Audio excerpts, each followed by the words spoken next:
નમસ્કાર વિદ્યાર્થીઓ, good morning. ધોરણ 8 વિષય સામાજિક વિજ્ઞાનની અંદર પાઠ 2 કે ભારતમાં બ્રિટિશ શાસન કે ભારતની અંદર અંગ્રેજો કઈ રીતે શાસન કરી ઈસવીસન 1700 થી 1857 કે 100 વર્ષની અંદર આપણે આગળ જોઈએ કે પ્લાસીનું યુદ્ધ થયું, પછી બક્સરનું યુદ્ધ થયું. એની અંદર કે બક્સરના યુદ્ધથી કે અંગ્રેજોને કઈ સત્તા પ્રાપ્ત થઈ તો કે બંગાળ, બિહાર અને ઓરિસ્સાના પ્રાંતો કે મળ્યા અને એ ઉપરાંત એમને કે વાર્ષિક આવકની ખંડણી એટલે કે એમના આવક પણ મળી. તો કે એના કારણે કે ભારતની અંદર કે રાજકીય સત્તા પણ એમની શરૂ થઈ ગઈ. હવે છે કે જે ભારતના ગવર્નર તરીકે કે કોર્નવોલિસની નિમણૂક કરવામાં આવી. એ સમયે કે ભારતના ગવર્નર તરીકે કોને નિમણૂક થઈ હતી તો કે ગવર્નર જનરલ તરીકે કે કોર્નવોલિસ ની નિમણૂક થઈ હતી. કોણ હતું? કોર્નવોલિસ. એમણે કે ઘણા બધા કે સુધારા અંદર જે આપણે મહેસૂલ ઉઘરાવવાના હતા એની અંદર કે ફેરફાર કર્યા અને એની અંદર કે ઇજારો એટલે કે ઇજારદાર તરીકે કે મહેસૂલ ઉઘરાવવાની શરૂઆત કરી. તો એ કોર્નવોલિસ હતા એમણે કઈ પદ્ધતિ દાખલ કરી તો કે કોર્નવોલિસે કાયમી જમાબંધી પદ્ધતિ દાખલ કરી. કઈ કરી? કાયમી જમાબંધી. કોને શરૂઆત કરી?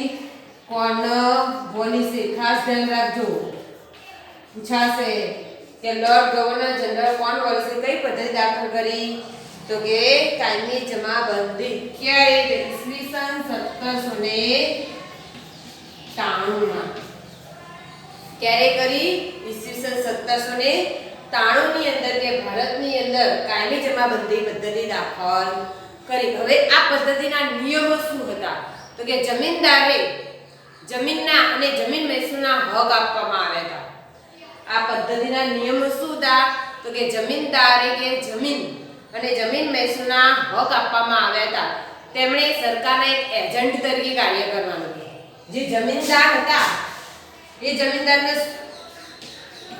કયો હક આપવામાં આવ્યો હતો તો કે જમીનદારને જમીનના અને જમીન મહેસૂલનો હક આપવામાં આવ્યો હતો. કે જમીન અને જમીન મહેસૂલનો હક આપવામાં આવ્યો. મહેસૂલ એટલે કે જે કર હોય ને કર ઉઘરાવવાનું કાર્ય કોને આપ્યું? જમીનદારને. બરાબર. અને જમીનદારો કોના હાથ નીચે કાર્ય કરતા હતા? કે સરકારના એક એજન્ટ તરીકે રહેતા હતા. સરકાર કે એક એ રીતે કે જમીનદારને કાર્ય કરવું પડતું હતું. ખ્યાલ આવ્યો કે જમીનદારને કયું કામ સોંપવામાં આવ્યું હતું તો કે જમીનદારને જમીનની દેખરેખ રાખવાની, જમીનની અંદરથી મહેસૂલ ઉઘરાવવાનું.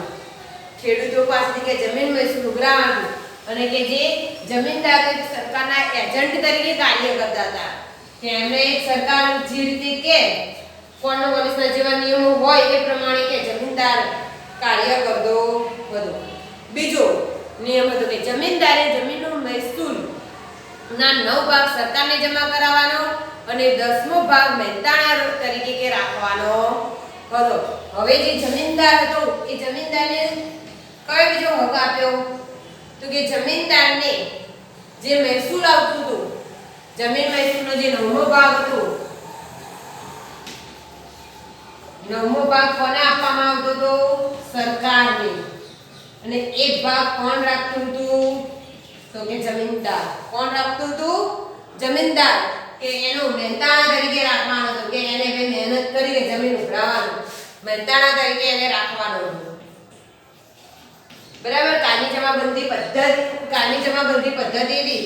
એના નિયમો કયા હતા તો કે આ બે નિયમો તેમને મહેસૂલ ઉઘરાવવાના રાખ્યા હતા. કે મહેસૂલ ઉઘરાવવાનું કાર્ય કોને સોંપવામાં આવતું હતું? જમીનદારને. અને જમીનદાર છે જમીન અને જમીન મહેસૂલ ઉઘરાવી અને સરકારને આપતો હતો. અને જમીનદારને એના બદલામાં શું મળતું હતું કે જમીનદાર જે મહેસૂલ ઉઘરાવતો હતો એનો 9મો ભાગ અંગ્રેજો એટલે કે સરકારને આપવો પડતો હતો અને એક ભાગ મહેનતાણા તરીકે પોતે રાખતા હતા. હવે આ પદ્ધતિની અંદર શું થયું તો ખેડૂતોનું શોષણ થતું. આ પદ્ધતિની અંદર જો કે 9મો ભાગ તો સરકાર લઈ જતી, એક જ ભાગ મળતો હતો. એનાથી શું થયું કે ખેડૂતોનું શોષણ થયું. ખેડૂતો એમ કે એમની પાસે કશું રહેતું નહોતું. 9 ભાગ અંગ્રેજોને આપવાનો હતો, એક ભાગ પોતાના મહેનતનો રાખવાનો હતો. તો કે કારણ કે નિશ્ચિત કરેલું મહેસૂલ કે જમીનદારને આપવું પડતું હતું. ખેડૂતોનું જે નિશ્ચિત કરેલું મહેસૂલ કેટલું હતું તો કે 9 ભાગ સરકારને અને 1 ભાગ જમીનદારને આપવાનું હતું. અને આ મહેસૂલ ઉઘરાવવાનું કાર્ય કોણ કરતું હતું? જમીનદાર. આ મહેસૂલ કોણ ઉઘરાવતું હતું? જમીનદાર.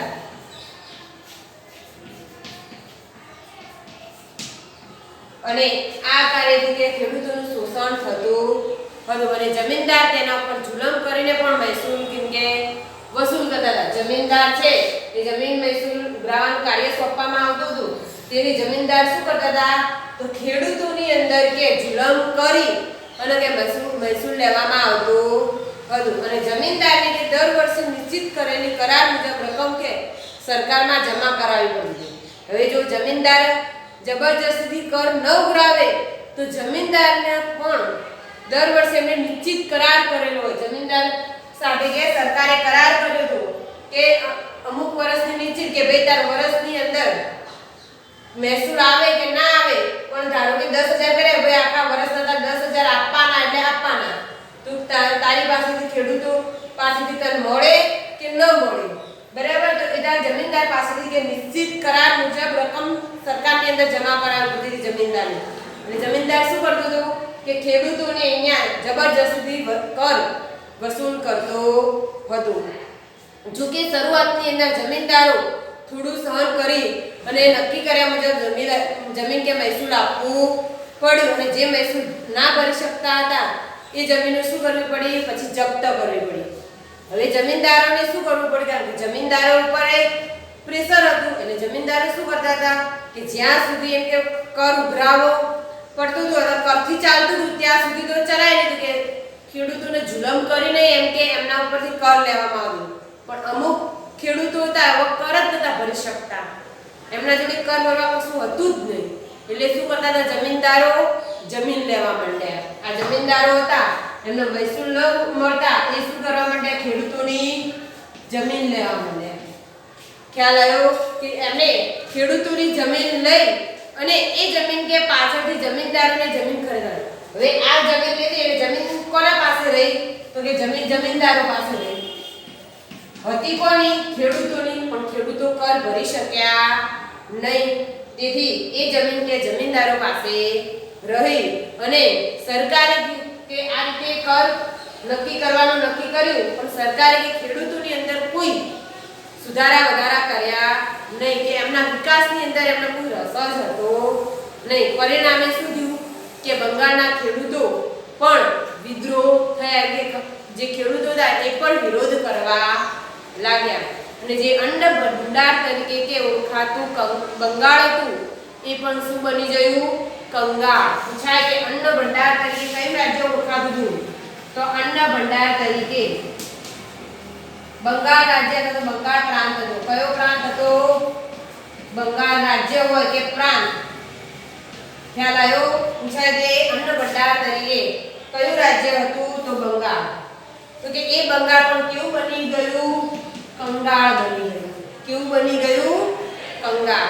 તો કે આવી કાયમી જમાબંધી પદ્ધતિથી ખેડૂતોને ખૂબ જ શોષણ થતું હતું અને એમની જમીન કે જમીનદારોએ જપ્ત કરી હતી. તેથી કે જમીન વિહોણા પણ થઈ ગયા અને કે ખેડૂતો કંગાળ બની ગયા હતા. બીજી પદ્ધતિ છે રૈયતવારી પદ્ધતિ. તો કે રૈયતવારી પદ્ધતિ કોણે શરૂ કરી? તો કે 19મી સદીની અંદર ઈસવીસન 1820 માં થોમસ મુનરોએ શરૂ કરી. બરાબર? રૈયતવારી પદ્ધતિ કોણે શરૂ કરી? તો કે થોમસ મુનરોએ. કોણે શરૂ કરી? થોમસ મુનરોએ. અને કયા પ્રાંતોની અંદર? તો કે મુંબઈ અને મદ્રાસ પ્રાંતોની અંદર શરૂ કરી હતી. મદ્રાસ એટલે કે હાલનું ચેન્નઈ. બરાબર? તો કે થોમસ મુનરો દ્વારા કઈ પદ્ધતિ શરૂ કરી? રૈયતવારી પદ્ધતિ. જેમ કે કાયમી જમાબંધી પદ્ધતિ કોર્નવોલિસે કે બંગાળ પ્રાંતની અંદર, બંગાળ, બિહાર અને ઓરિસ્સા પ્રાંતની અંદર કે કાયમી જમાબંધી કરી, એ જ રીતે મુંબઈ અને મદ્રાસની અંદર રૈયતવારી પદ્ધતિ કે અમલમાં મૂકવામાં આવી. એ સમયે કે થોમસ મુનરો મુંબઈ અને મદ્રાસ એટલે કે મદ્રાસના એક ગવર્નર હતા. એ સમયે કે થોમસ મુનરો મદ્રાસના શું હતા? ગવર્નર હતા. આ પદ્ધતિની અંદર કયા નિયમ હતા? આ પદ્ધતિની અંદર કે જમીન ખેડનારને જમીનનો માલિક બનાવવામાં આવતો હતો. જોયું કે ભાઈ આપણે અગાઉ જોયું કે જે ખેડૂતો કે એમ કે જમીન મહેસૂલ ભરી શકતા નહોતા એમનું શું થતું હતું? તો જમીનદારો જમીન લઈ લેતા હતા. હવે અહીંયા શું હોય કે જમીન જે ખેડે એને જમીનનો માલિક બનાવે. તો કે જમીનદાર પાસે શું થઈ ગઈ? જમીન થઈ ગઈ. બરાબર, એમને જમીન મળવા લાગી. પણ સરકાર હતી તો કે સરકારની શરત મુજબ શું હતું કે ખેડૂતે જમીન મહેસૂલ ચૂકવવું પડતું હતું. હવે આ જમીનદાર હતા એ જમીનદાર કે માલિક બન્યા ખરા, માલિક બન્યા એ પણ એ જમીનના શું કહેવાય? ખેડૂત કહેવાય. એ પણ જમીનના માલિક બન્યા હોય એટલે ખેતરની અંદર પાક તો વાવે જ જમીનદાર પણ. તો જમીનદાર પાસેથી પણ સરકારે મહેસૂલ ઉઘરાવવાનું હતું અથવા સરકારે કે ખેડૂતે જમીન મહેસૂલ ચૂકવવાનું હતું. અહીંયા જમીનદાર હવે જમીન વાવવા લાગ્યા પણ જમીનદારને કે મહેસૂલ તો સરકારને આપવું જ પડતું હતું. હવે આ પ્રથાથી શું થયું કે જમીનની માલિકીના હકનો કોઈ ફાયદો થયો નહીં. હવે આ જમીનદારને જમીન તો મળી, ખેડૂતો પાસેથી કે એમને જમીન તો મળી. કોને મળી? જમીનદારને. ખ્યાલ આવ્યો કે એ જમીનદારને જમીન તો મળે છે પણ એમને કોઈ ફાયદો થતો નથી. કેમ ફાયદો નહીં થતો? કે અહીંયા જમીન વાવે છે જમીનદાર ત્યારે કે એમને સરકારને કે મહેસૂલ તો ભરવું જ પડે છે. તો કે એના કયા કારણો હતા કે એમને કોઈ ફાયદો થતો નતો જમીનદારને. હવે એની અંદર કયા નિયમો હતા? બીજા કારણો કયા હતા? જમીનનું વધારે પડતું મહેસૂલ હતું. જમીનદાર જ્યારે કે જમીનો વાવવા લાગ્યા પણ એમને ફાયદો થતો. કેમ ફાયદો નતો થતો? તો કે એમને જમીનની અંદર વધારે પડતું મહેસૂલ હતું. બીજું કે સરકાર ઈચ્છે ત્યારે તે જમીન મહેસૂલની અંદર વધારો કરતી હતી.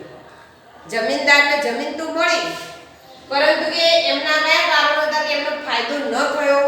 તો કે જમીનનું વધારે પડતું મહેસૂલ હતું. સરકાર ઈચ્છે ત્યારે કે જમીન મહેસૂલની અંદર વધારો કરતી હતી અને કોઈ પણ સ્થિતિની અંદર અનાજ પાકે કે ન પાકે તો પણ કોઈ પણ સ્થિતિ હોય તો એ ખેડૂતને કે અથવા જમીનદારને કે એમના રૈયત આપવી પડતી એટલે કે જમીન મહેસૂલ આપવું પડતું હતું. તો કે ખેડૂત અને જમીનદારને કે જમીન હોવા છતાંય કોઈ ફાયદો થતો નતો. કેમ નતો થતો? કે વધારે પડતું મહેસૂલ હતું અને મહેસૂલની અંદર ગમે ત્યારે કે સરકાર મહેસૂલ વધારતી હતી અને કોઈ પણ સ્થિતિની અંદર કે પાક પાકે કે ન પાકે તો પણ એમને રૈયત આપવું પડતું હતું. તો કે આ રીતે રૈયતવારીની અંદર કે મહેસૂલ ચૂકવવામાં આવતું હતું. હવે આપણે ત્રીજી પદ્ધતિ જોઈએ, મહાલવારી પદ્ધતિ. કઈ પદ્ધતિ છે? મહાલવારી પદ્ધતિ. તો કે મહાલવારી પદ્ધતિની કોણે અમલમાં મૂકી? તો કે ઈસવીસન 1822માં વોલ્ટ મેકેન્ઝીએ કે અમલમાં મૂકી હતી અથવા શરૂ કરી હતી. મહાલવારી પદ્ધતિ કોણે શરૂ કરી? તો કે મહાલવારી પદ્ધતિ વોલ્ટ મેકેન્ઝીએ શરૂ કરી હતી. કયા પ્રાંતોની અંદર? તો કે ઉત્તર પશ્ચિમ અને મધ્ય ભારતના પ્રાંતોની અંદર એમણે મહાલવારી પદ્ધતિની શરૂઆત કરી હતી. તો કે મહાલવારી પદ્ધતિ છે એ મહાલવારી પદ્ધતિ કે બ્રિટિશ મહેસૂલી, બ્રિટિશ એટલે કે અંગ્રેજોએ કે મહેસૂલ રેકર્ડ એટલે કે પદ્ધતિની અંદર કઈ રીતે? તો કે ગ્રામ અથવા ગ્રામના સમૂહ માટે મહાલ શબ્દનો ઉપયોગ થતો હતો. શા માટે મહાલવારી પદ્ધતિ તરીકે ઓળખાવ્યું? તો કે ગ્રામ અથવા તો ગ્રામના સમૂહ માટે એ શબ્દ એટલે કે મહાલ શબ્દનો પ્રયોગ થતો હતો. મહાલ શબ્દનો પ્રયોગ શાના? તો મહાલ શબ્દનો પ્રયોગ કે ગ્રામ અથવા ગામના સમૂહ માટે થતો હતો. મહાલનું એકમ શું હતું? મહાલનું એકમ કે અહીંયા ગામ અથવા ગ્રામનો સમૂહ હતો. કઈ રીતે? કે મહેસૂલ ગ્રામમાં ગ્રામના સમૂહને ધ્યાનમાં રાખવું. તો કે અહીંયા મહેસૂલનું એકમ કે ખેડૂતો નહીં પણ સમગ્ર ગામ કે ગામની જમીનનો સમાવેશ થતો. આપણે આગળ જોયું કે કોર્નવોલિસ પછી થોમસ મુનરો કઈ રીતે? તો કે ખેડૂત પાસેથી કર લેતા હતા. અહીંયા આ પદ્ધતિની અંદર મહાલવારી પદ્ધતિની અંદર જમીનને મહેસૂલનો એકમ એક ખેડૂત પાસે નહીં પરંતુ કે અહીંયા આખું ગામ કે ગામના જમીનનો સમાવેશ થતો હતો. આ ગામની જે જમીન હોય એ જમીન પ્રમાણે કે કર લેવામાં આવતો હતો. હવે અહીંયા ગામનું સર્વેક્ષણ કરી અને જે ખેત ઉત્પાદનની આવક હોય એ નક્કી કરવામાં આવે. દરેક ગામની 100 વીઘાની જમીન હોય તો કે 100 વીઘામાંથી નિશ્ચિત એમ કે કર લેવામાં આવતો. તો કે આખા ગામનું સર્વેક્ષણ કરી અને ખેત ઉત્પાદનની આવક નક્કી કરવામાં આવતી હતી. ત્રીજો નિયમ એવો હતો કે જમીન મહેસૂલની જવાબદારી કોને આપી હતી? તો કે ગામના મુખી, જેને શું કહેવાય, સરપંચ કહીએ આપણે. બરાબર? તો કે સરપંચને કે આપી હતી. એમને મહેસૂલ ઉઘરાવવાની જવાબદારી કોને આપી? સરપંચને. ખેડૂત પાસેથી કોણ જમીન મહેસૂલ ઉઘરાવતું હતું? જમીનદાર ઉઘરાવતા હતા. એ જ રીતે અહીંયા જમીન મહેસૂલની જવાબદારી કોને આપી? સરપંચને. તો કે આ મહાલવારી પદ્ધતિની અંદર કે આ રીતે કે એના નિયમો પ્રમાણે કે કર ઉઘરાવવામાં આવતો હતું. તો કે અંગ્રેજોની પરંપરાથી ચાલી આવતી કે આ જમીન વ્યવસ્થાની અંદર મૂળભૂત ફેરફારો કર્યા. એમણે કર ઉઘરાવવાની અંદર કે થોડા ફેરફારો કર્યા, પરંતુ કે ભારતીયોની કે ગામોની જે સ્થિરતા, સ્વાયત્તતા, સાતત્ય શું થઈ ગઈ? છિન્ન ભિન્ન થઈ ગઈ. એના કારણે કે ગામની અંદર કોઈ સંપ જેવું રહ્યું નહીં કે પોતાની સાતત્ય પોતે જે રીતે ધારો કે અહીંયા પોતાનું જ ખેતર હોય તો એ સારી રીતે મહેનત કરી અને ખેડૂત ઉત્પાદન કરવા માંગતો હોય, પણ સમૂહ માટે હોય એટલે એમાં સાતત્ય જળવાય નહીં. સમૂહની અંદર કાર્ય બરાબર હોય નહીં. એક જવાબદારીપૂર્વક કાર્ય આપે અને સમૂહની અંદર કાર્ય આપે એની અંદર ફેરફાર થાય. તો કે આ રીતે જમીન વ્યવસ્થાની અંદર પણ મૂળભૂત ફેરફારો થયા, પણ એના જે ગામો હતા એ ગામોની અંદર કે સ્થિરતા, સ્વાયત્તતા અને સાતત્ય રહ્યા નહીં. તો કે અહીંયા જાણવું ગમશે કે ઈસવીસન 1765 ની અંદર બંગાળમાં દિવાળી સત્તા પ્રાપ્ત કર્યા પછી કે કંપનીએ કર્મચારીઓ પાસે કે બંગાળની વાર્ષિક ઉપજની માહિતી કે એકઠી કરાવી. તો કે અહીંયા કે એમણે કે આ રીતે કર વસૂલી કરી ત્યારે કે ત્યાંના કંપનીના જે કર્મચારીઓ હતા, જે અધિકારીઓ હતા, એમના પાસે કે આખા બંગાળની આવકની માહિતી કે ભેગી કરી. કેમ કે બંગાળનું મૂલ્ય યુરોપના નિકાસ માટે ખેત પેદાશો આપનારું મુખ્ય ક્ષેત્ર હતું. કારણ કેમ એમને માહિતી એકઠી કરી? તો કે બંગાળ એવો પ્રાંત હતો કે એ સમયે કે ખેત ઉત્પાદન માટે કે યુરોપની અંદર વધારે કે એની માંગ હતી.